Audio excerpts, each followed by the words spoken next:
tínhamos muita ideia no início do que seria contato e abdução. Era tudo uma coisa só. Eu costumava dizer, tem o contatado físico e o contatado não físico, né? E depois, com o tempo, é que vai ser cunhado o rapto ou abdução, né? E vai, a partir do congresso Abduction Study Conference no MIT, que é estabelecido um padrão do que seria abdução, diferente de contato.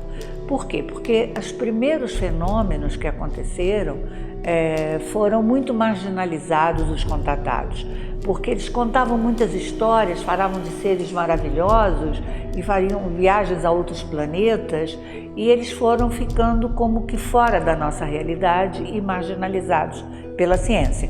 Quando entra a abdução, como tem um padrão muito seco, né, o que foi definido do que seria, né, ficou mais fácil para a ciência poder elaborar algum tipo de estudo, ou algum parâmetro, pelo menos, né? Então, qual é a diferença? A diferença principal: o contatado é aquele que encontra ou com uma nave, ou com seres, ou com uma luz, por vontade própria, quer dizer, ele não tem medo, ele assume, ele gosta, e por isso mesmo ele tem essas experiências com grandes viagens, né? A abdução não. A abdução é um padrão muito seco, né? A pessoa vê uma luz ou uma nave, tá? Ela tem que ser levada ou dormindo ou contra a vontade, tá? E não por espontânea vontade, como é o caso do contato, por um ser ou uma criatura que ela considera não humana, por um lugar que ela define como não do planeta, pode ser uma nave ou algum outro lugar, tá? E nesse espaço estranho, ela vai se ver sendo examinada, vai passar por exames, ou vão tirar pele, ou unha, ou fazer exames ginecológicos, vai ter algum tipo de exames, tá? E no final, e muito pouco é falado, e muito pouco é dito. Os seres, de um modo geral, funcionam de uma forma muito automática, tá? Parecem até robôs biológicos, principalmente o Grey, o pequenininho, né? E então tem um episódio, tem um princípio, um meio e um fim, tá? Então esse é o padrão da abdução. Então o que acontece para se fazer a hipnose? A hipnose é sempre muito questionada como uma coisa de sugestão, ou de que o hipnólogo poderia estar sugerindo, mas como foi feito muito teste de personalidade, porque no início não se sabia o que era abdução. Quer dizer, abdução é um fenômeno ou é uma nova psicopatologia que está acontecendo no mundo inteiro e a gente não sabe o que é. Então o que mais foi feito nos abduzidos foram baterias de testes de personalidade, tá? Começa o primeiro com Spring e Parnell, ainda na época do Rock Mountain, os congressos do Rock Mountain, que foram todos na Universidade do Wyoming, que é onde começam os primeiros encontros entre os contatados, os abduzidos e os pesquisadores, para tentar entender o que estava acontecendo no mundo, né? Então, nesse primeiro teste, ainda os abduzidos, principalmente, ou mesmo o contatado, tá? Aquele que chegava a ter contato com o ser, relatava isso, tá? Nos testes, eles apresentavam não só uma característica de mais fechados, como quase de um padrão esquizoide, no sentido de que eles se fechavam muito, tá? Até porque era uma coisa estranha, a sociedade não sabia, não conhecia, tanto que o primeiro livro do David Jacobs chama-se Vida Secreta, né? Eles tinham que manter realmente uma vida secreta, porque tinham muito receio do ridículo, das pessoas não saberem o que é. Isso, com toda a mídia, com todos os estudos, com tudo que vem acontecendo, veio diminuindo. Inclusive o próprio trauma, eu sinto nas últimas regressões que já está uma coisa mais suave, tá? Com o tempo, depois que o abduzido ultrapassa esse trauma, tá? Ele vai passar a ser igual a um contatado. Ele passa a poder conversar com os seres, a fazer viagens com os seres, a ter mais essas memórias, tá? E mesmo começar a difundi-las ou falar sobre elas com mais liberdade. Os últimos testes, quer dizer, tem uma bateria que é no meio do caminho, que foi feito pelo PIA, né, que era do Dr. John Mack, lá em Harvard, e esse ali já a personalidade deles já está um pouco melhorada, já não são esquizoides, já são um pouco mais líderes, já são...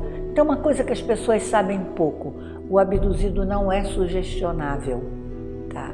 Ele é facilmente hipnotizável, mas ele não é sugestionável. De um modo geral, o abduzido é até muito difícil, ele tem as ideias próprias e não se deixa convencer pelas coisas, tá? A maioria das pessoas de fora não tem ideia disso, tá? E acham que o hipnólogo pode estar sugerindo e influenciando a mente do abduzido. E inclusive nos testes foi feito isso. Você pode, o abduzido, dizer: eu estou me vendo, de um modo geral, eu estou deitado em cima de alguma coisa como uma mesa ou uma maca, né? O lugar está escuro, depois ele começa a ver uma luz, ou essa luz está em cima dele igual de mesa cirúrgica, ou então é uma iluminação difusa em todo o local, né? E onde ele vai começar a ver seres em volta. Tem um detalhe muito interessante que as pessoas não sabem. Eu nunca vi ninguém me dar um número par, 2, 4, 6, 8. Geralmente é 3, 5 o número de seres que está em volta. Eu não sei se isso é um simbolismo de alguma coisa. Talvez devesse a gente questionar sobre isso. Bom, de qualquer maneira, ele vai recuperar.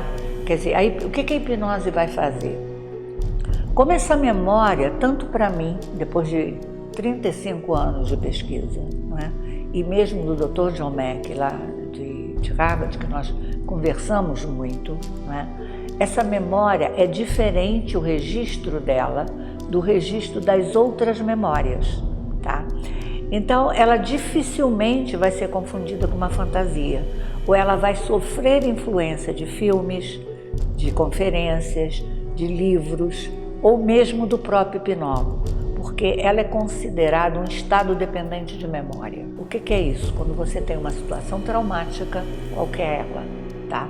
Ou mesmo qualquer coisa que mude de sopetão no seu estado de consciência, a memória daquele fato fica registrado naquele tipo de emoção, naquele estado. E só é recuperado quando você volta àquilo. E a memória da abdução é nesse sentido. Para mim, que fiz a pesquisa e consegui descobrir uma frequência mais alta nos abduzidos, que depois podemos falar isso com mais calma, né? Essa memória também estaria registrada numa frequência diferente, tá? E daí há menos possibilidade de contaminação. Tem até um exemplo, por exemplo, o abduzido está dizendo que ele está se vendo na sala deitado, que não tem ninguém em volta dele, tá? Aí você pergunta, um hipnólogo não experiente, tá? Ou que está muito interessado em pegar informações, pode perguntar a ele: tem algum ser aí? Você está vendo um ser? Se não tiver, ele não vai criar porque eu disse isso. Ele vai dizer: não, não tem, tá?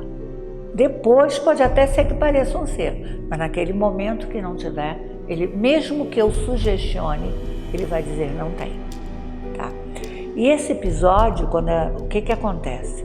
De um modo geral, ele é levado de algum lugar.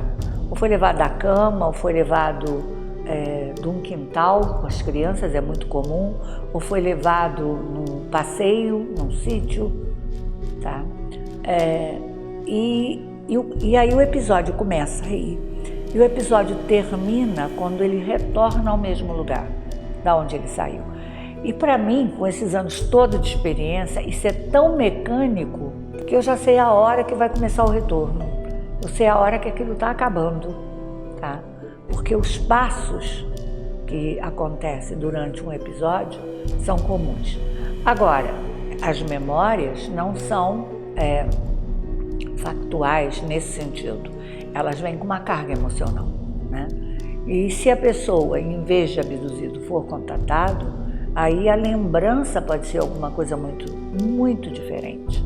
Agora, se o que ele recorda é real, num sentido nosso, daqui, da nossa realidade, nós não podemos garantir nem sabemos. De qualquer maneira, é uma realidade que a pessoa vive e que é importante para aquela pessoa, tá? E que aquilo tem um significado. E eu acho que nós não podemos descartar nada disso. Nós temos que juntar essas peças para justamente podermos chegar nesse mosaico, né? E finalmente entender o que é abdução. Tem esse filme recente que as pessoas gostam muito, que eu particularmente não gostei, mas que tem um final que mostra isso, que é esse arrival, né? A chegada, que é no sentido de que a informação está jogada em várias partes do planeta e só com a união de tudo isso é que podemos chegar ao significado, né? Enquanto estivermos discutindo ou querendo cada um saber mais do que o outro, nós não vamos conseguir entender o fenômeno.